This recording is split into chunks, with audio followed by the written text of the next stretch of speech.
Hello दोस्तों, मेरे channel में आपका स्वागत है। आज मैं एक्सप्लेन करूंगा 1983 में रिलीज़ हुई मूवी द शाइनिंग को। पर इससे पहले अगर आपने मेरे चैनल को सब्सक्राइब नहीं किया है तो प्लीज़ कर लीजिए और लाइक कमेंट करके ज़रूर बताएं ये वीडियो आपको कैसी लगी। तो चलिए शुरू करते हैं। मूवी की शुरुआत में हम जैक को देखते हैं जो एक होटल में केयरटेकर की पोजीशन के लिए मैनेजर स्ट्रोट उलमैन से मिलता है। इस होटल का नाम ओवरलुक है और पूरे साल में सिर्फ 6 महीने ही ओपन रहता है और सर्दियों के 6 महीने हमेशा बंद रहता है क्योंकि ये होटल एक माउंटेन पर है और सर्दियों में स्नोफॉल की वजह से यहाँ पहुँचना मुश्किल हो जाता है। और जैक को सर्दियों के 6 महीने ही इस होटल की देखभाल करनी है। जैक वैसे तो एक टीचर है पर अभी एक राइटिंग प्रोजेक्ट पर काम करना चाहता है, इसलिए वो इस जॉब के लिए रेडी है ताकि वो यहाँ बिना किसी डिस्टर्बेंस के अपना प्रोजेक्ट पूरा कर सके। ज्वाइनिंग से पहले मैनेजर उसे 1970 में घटी एक भयानक घटना के बारे में बताता है जब इस होटल का केयरटेकर ग्रैडी जॉब के दौरान अकेलेपन से पागल हो गया था और उसने कुल्हाड़ी से अपनी बीवी और 2 बेटियों को मार दिया और बाद में खुद भी सुसाइड कर ली। इस पर जैक उसको भरोसा दिलाता है कि ये सब उसके साथ नहीं होगा और एज केयरटेकर जॉब ज्वाइन कर लेता है। अगले सीन में हम जैक के बेटे डैनी को अपने इमेजिनरी फ्रेंड टोनी से बात करते हुए देखते हैं। तभी उसे होटल में होने वाली घटनाओं का पूर्वाभास होता है। वो 2 जुड़वा लड़की और बहुत सारा ब्लड देखता है जिससे वो डर कर बेहोश हो जाता है। जैक की वाइफ वैंडी डैनी के लिए डॉक्टर को बुलाती है। डैनी डॉक्टर को टोनी के बारे में बताता है। इस पर डॉक्टर वैंडी से पूछती है कि डैनी अपने इमेजिनरी फ्रेंड से कब से बातें करता है और वैंडी एक पिछली घटना के बारे में बताती हुई कहती है एक बार नशे की हालत में जैक ने गलती से डैनी का कंधा डिसलोकेट कर दिया था और तभी से डैनी अपने इमेजिनरी फ्रेंड टोनी से बातें करता है और उस दिन से जैक ने भी दोबारा ड्रिंकिंग नहीं की थी। और डॉक्टर वेंटी को श्योर करती है कि डैनी पूरी तरह से ठीक है। अगले दिन जैक अपनी फैमिली के साथ होटल के लिए रवाना होता है। होटल विंटर सीजन के लिए क्लोज हो रहा था और होटल पहुंचकर जैक वेंडी को मैनेजर से इंट्रोड्यूस करवाता है। मैनेजर उनको होटल दिखाता है। उनको होटल बहुत पसंद आता है। तभी डैनी को फिर से वो जुड़वा लड़कियां दिखाई देती हैं। मैनेजर होटल के हेड शेफ हैलोरन से वेंडी और डैनी को होटल की किचन दिखाने के लिए बोलता है। हैलोरन वेंडी को किचन दिखाता है, साथ ही पेंट्री और फ्रिज भी दिखाता है जहां 6 महीने के लिए उनकी ज़रूरत का सारा सामान अवेलेबल था। किचन देखने बाद हैलोरन डैनी से आइसक्रीम के लिए पूछता है और वहाँ हैलोरन और डैनी एक टेलीपैथिक एबिलिटी के बारे में बातें करते हैं जिसे वो दोनों एक दूसरे से बिना बोले ही बात कर सकते हैं। इस एबिलिटी को वो शाइनिंग के नाम देते हैं।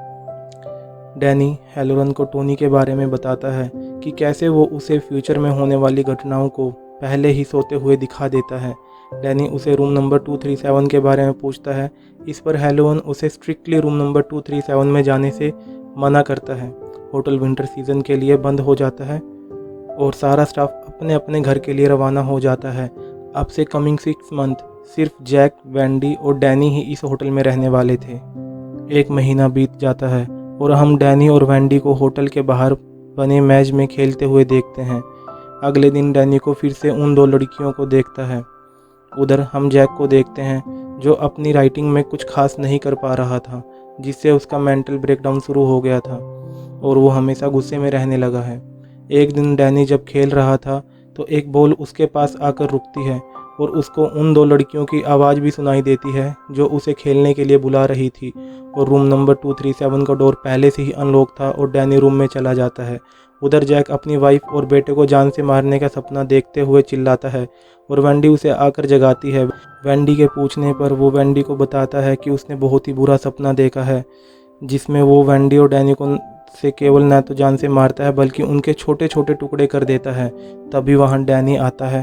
उसके गले पर फिंगर्स के निशान हैं जिसे देखकर वेंडी को लगता है कि जैक ने डैनी को मारा है और वो जैक पर चिल्लाती है। उधर हम जैक को देखते हैं जिसकी मेंटल हेल्थ पूरी तरह से बिगड़ चुकी है। अगले दिन हम देखते हैं एक बर्फीले तूफान की वजह से होटल आने के सारे रास्ते ब्लॉक हो जाते हैं और लाइट सर्विसेज भी बंद हो जाती हैं। अगले दिन जैक होटल में बने एक गोल्ड रूम में जाता है जहां एक बारटेंडर को देखता है और हैरानी की बात यह है कि वो पहले से ही उसको जानता है।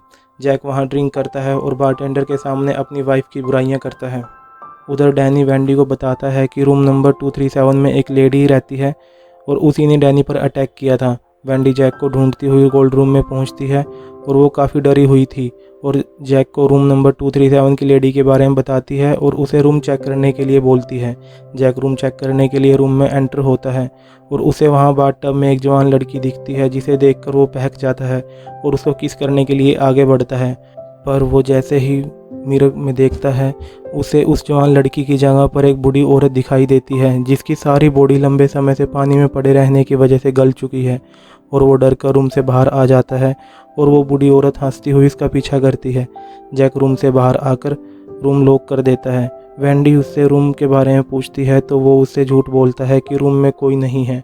वैंडी उससे डैनी के गले के निशान के बारे में पूछती है तो जैक उसे बोलता है कि शायद उसने वो खुद से लगाए होंगे, पर वैंडी को ऐसा नहीं लगता और उसे पूरा विश्वास है कि होटल में उनके अलावा भी कोई ना कोई तो है और इसलिए वो उसे होटल से चलने के लिए बोलती है। इस पर जैक वैंडी पर भड़क जाता है और वो होटल से बाहर जाने से साफ साफ मना कर देता है।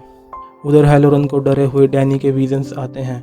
वो होटल कॉल करता है बट ख़राब मौसम की वजह से कॉल कनेक्ट नहीं होती। वो पुलिस ऑफिसर को होटल रेडियो स्टेशन पर कांटेक्ट करने के लिए रिक्वेस्ट करता है और उधर डैनी को फिर से बहुत सारे ब्लड के विजन आते हैं। अगले दिन जैक गोल्ड रूम में जाता है और उसे लगता है जैसे वहाँ पर कोई पार्टी चल रही है। घोस्ट बारटेंडर जैक को ड्रिंक्स देता है और जैक को वहाँ पहले वाला केयरटेकर ग्रैडी का घोस्ट मिलता है, जो जैक को बताता है डैनी की पावर के बारे में और बताता है कि कैसे उसने हेल्प के लिए हैलोरन से संपर्क किया है और जैक को उसकी वाइफ और बेटे के खिलाफ भड़काता है। हम देखते हैं कि जैक अब पूरी तरह से पोजेस हो चुका है। पुलिस ऑफिसर होटल के रेडियो पर कांटेक्ट करता है पर जैक रेडियो को ख़राब कर देता है। डैनी से कांटेक्ट न होने की वजह से हैलोरन को चिंता होती है और वो होटल के लिए रवाना होता है। उधर वैंडी को जैक के टाइपराइटर में सिर्फ all work and no play makes Jack से डल बॉय बार बार लिखा हुआ मिलता है, जिससे वो समझ जाती है कि या तो जैक मेंटली बीमार हो चुका है या किसी नेगेटिव एनर्जी ने उसे पोजेस कर लिया है। तभी जैक आकर उसको बहुत डराता है और जान से मारने की धमकी देता है, तो उसे बचने के लिए वैंडी उसे बेसबॉल बैट से मारकर बेहोश करके किचन में बनी पेंट्री में लॉक कर देती है। जैक वैंडी को पेंट्री खोलने के लिए बोलता है लेकिन वैंडी दरवाज़ा खोलने से मना कर देती है और बोलती है कि वो डैनी को लेकर वहाँ से जा रही है, वो डॉक्टर को लेकर वापस आएगी। इस पर जैक हंसते हुए उसे बताता है कि वो होटल से बाहर नहीं जा सकती क्योंकि उसने पहले ही होटल के रेडियो और स्नोकैट को ख़राब कर दिया था। डैनी बार बार रेड रम कहते हुए वैंडी के रूम में आता है और बाथरूम के दरवाजे पर लिपस्टिक से रेड रम लिख देता है। वैंडी जब मिरर में वो वर्ड देखती है तो उसे रियलाइज़ होता है कि वो असल में ये वर्ड रेड रम नहीं बल्कि मर्डर है जो बैकवर्ड लिखा हुआ है। ग्रैडी का घोस्ट जैक को किचन पेंट्री से आज़ाद कर देता है और जैक कुल्हाड़ी लेकर वैंडी और डैनी के पीछे जाता है।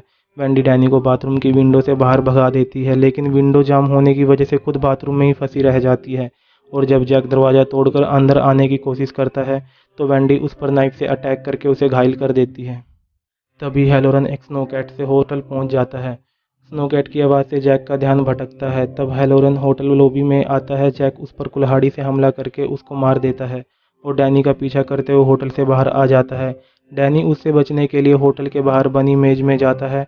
जैक भी उसका पीछा करते हुए मेज में चला जाता है और उसके पैरों के निशान को देखकर उसका पीछा करता है। उधर वैंडी को डैनी को ढूंढते वक्त होटल में हैलोरन की डेड बॉडी दिखती है और होटल के भूतों का सामना करना पड़ता है और उसे भी डैनी के पूर्वाभास की तरह खून बहता हुआ दिखाई देता है, जिससे डरकर वो होटल से बाहर आ जाती है।